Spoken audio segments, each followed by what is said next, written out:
안녕하세요. 디젤 엔진 연료 온도에 대해서 설명을 해드리도록 하겠습니다. 시중에서 연료 절감기를 만든다 하시는 분, 또 연료 라인에 연료 온도를 높이면 좋다 이런 생각을 가지신 분들 있습니다. 해서 이 부분 어느 정도의 온도가 적정하냐 이 부분을 살펴보도록 하겠습니다. 과거의 차와 현재의 차는 기술력 차이가 상당히 많이 납니다. 해서 이 부분을 정확하게 이해를 하셔야 됩니다. 성용차든 상용차든 상관없이 디젤 엔진이라 그러면 이 부분 분명히 알고 있어야 됩니다. 20년 전, 30년 전 이런 엔진과 틀립니다. 자동차 메이커에서 기술이 점진적으로 계속 발전을 합니다. 해서 연료 온도 상당히 중요합니다. 경유, 이 경유 차량 어떻습니까? 연료 온도를 관리를 잘 못한다. 또 연료 품질이 좋지 않다. 연료에 수분이 포함되어 있다. 또 연료에 기포가 발생되어 있다. 이렇게 하면 문제가 생깁니다. 자, 기포부터 한번 볼게요. 연료 라인에 기포가 발생한다. 그렇게 하면 엔진에 찐바가 생깁니다. 그러면 운전자들이 엔진 찐바만 생각하죠. 부조 현상만 생각하죠. 그런데 에어가 들어가면 어떤 문제가 생기냐면 고압 범퍼 내부에 에어가 들어가면 로터, 마모가 진행됩니다. 그리고 인젝터 마모도 진행됩니다. 그래서 한 번에 고압 범퍼, 인젝터 파손될 수가 있습니다. 우리가 연료 라인에 쇳가루가 생긴다 그러죠. 그러면 쇳가루가 생기는 이유가 무엇이냐면 윤활성이 보장되지 않기 때문에 그렇습니다. 수분이 들어가도 그렇고요. 에어가 들어가도 그렇고 경유가 아닌 석유를 사용했을 때도 문제가 생길 수도 있습니다. 그런데 연료 절감기를 만든다 이렇게 하시는 분, 뭐 수분을 여치는 안 하겠죠. 에어를 여치는 안 하겠죠. 석유를 떼라고 하지는 않겠죠.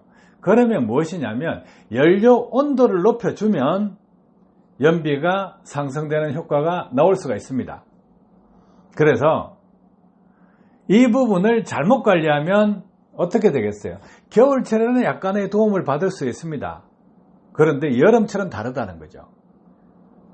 그래서 이 부분 신중하게 판단하셔야 됩니다. 기름값 조금 아낄 수 있다 해서 접근하시는 것보다 잘못하면 고압 범퍼와 인젝터 마모로 진행돼서 쇳가루가 발생하고 결국은 엔진을 파손시킬 수가 있다 이 말입니다.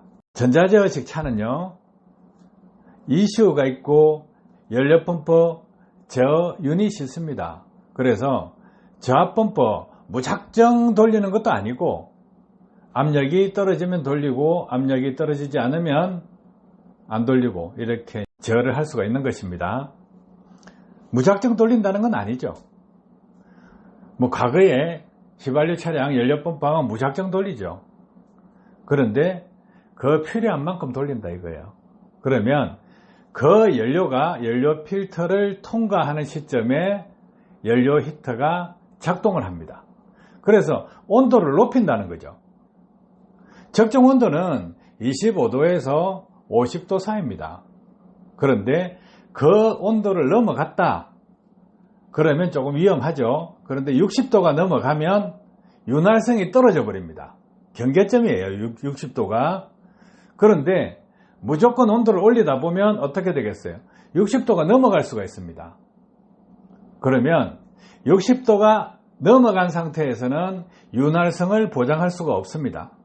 그렇게 됐을 경우에는 고압 범퍼에 문제가 생기고 인젝터에 문제가 생기고 쇳가루가 나오게 된다는 거예요. 그러면 엔진 성능 확 떨어져 버립니다. 해서 연료 온도 관리를 해야 됩니다. 외부에서 연료 라인에 코일을 감아서 뜨겁게 해준다거나 발열체를 달아서 뜨겁게 해준다거나 연료 라인에 온도를 높여주는 방법, 이것을 사용했을 때 문제가 발생할 수 있다.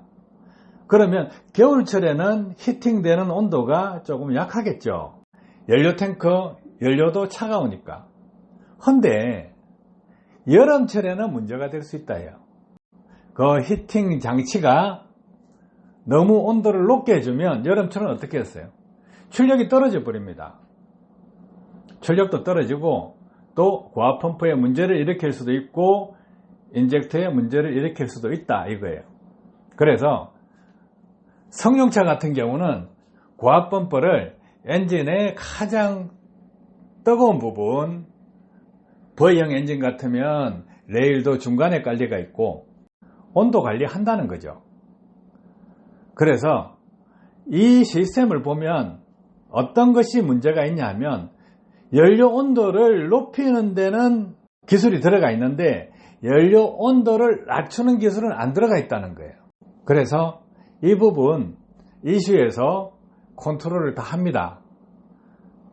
그렇기 때문에 오래전에 20년 30년 전에 차량들, 그런 차량에서는 효과가 나올 수 있었는데 지금은 이슈에서 컨트롤하고 연료 히터가 작동이 되고 있기 때문에 그다지 효과가 나오지 않을 수 있다 이겁니다. 해서 이런 부분 옛날 기술 가지고 지금 접목을 한다. 또 이 기술들이 자동차 메이커마다 기술력 차이가 나잖아요. 그래서 국산차, 수입차 구분해야 됩니다. 국산 엔진, 수입 엔진, 상용차 쪽에서 기술력 차이 납니다. 그리고 성용차 부분도 국산차, 수입차 기술력 차이가 납니다. 국산차에 효과 있다 해서 수입차에 효과 있다 이 생각하지 마세요. 기술력 차이입니다. 연료 온도를 막연하게 올린다 하면 온도가 정확해져야 됩니다. 여기서 도표에서 보시면 25도에서 42도 정도 사이가 적정 온도다. 그런데 42도에서 한 52도 사이, 그 상태에서는 온관 상태입니다. 연료가 좀 따뜻하다. 우리가 이제 목욕탕 가시면 30도, 40도 이런 온도에 들어가면 따뜻하니까 괜찮죠. 그런데 40도, 50도 사이에 들어가면 뜨겁잖아요.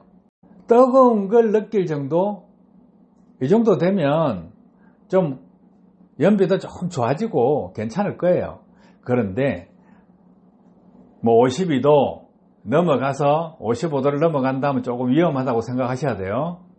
그러니까 연료 온도가 뜨거워서 못 견디겠다, 사람이. 손을 띨 것 같다, 그 정도 느낌. 60도입니다. 60도를 넘어가면 버틸 수가 없습니다. 그래서 경유, 윤활성 테스트 할 때 기본적으로 몇 도에서 하느냐 하면 60도에서 합니다. 60도에서 윤활성이 있느냐 없느냐 그 부분을 테스트를 한다는 거예요. 그 기준이 60도입니다. 그래서 60도를 가급적이면 넘지 않는 방법, 그까지만 하세요. 그런데 기본적으로 연료 온도를 측정할 때 엔진에 공급되는 연료 온도입니다. 고압펌프 들어가기 전에 온도가 50도를 넘지 않는 범위 내에서 운행을 하셔야 좋습니다. 그러면 좀 넘어가면 어떻게 되겠어요? 위험해진다는 거죠. 고압펌프의 로터가 마모가 되고 파손이 되고 골이 파질 수 있고 쇳가루가 나올 수 있다. 인젝터 또한 마찬가지다. 유니트 인젝터요? 그런 현상 발생할 수 있습니다. 그래서 조심하시라는 거예요. 온도가 적정하냐.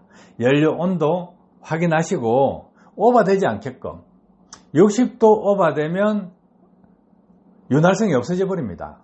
그래서 연료 품질이 과거와 다르게 바뀌었기 때문에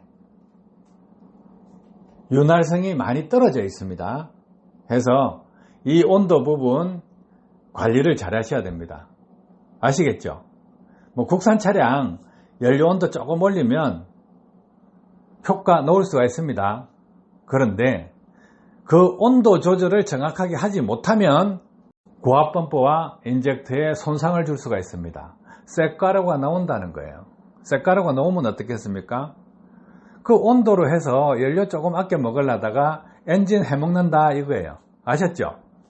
도움 되셨길 바랍니다. 감사합니다.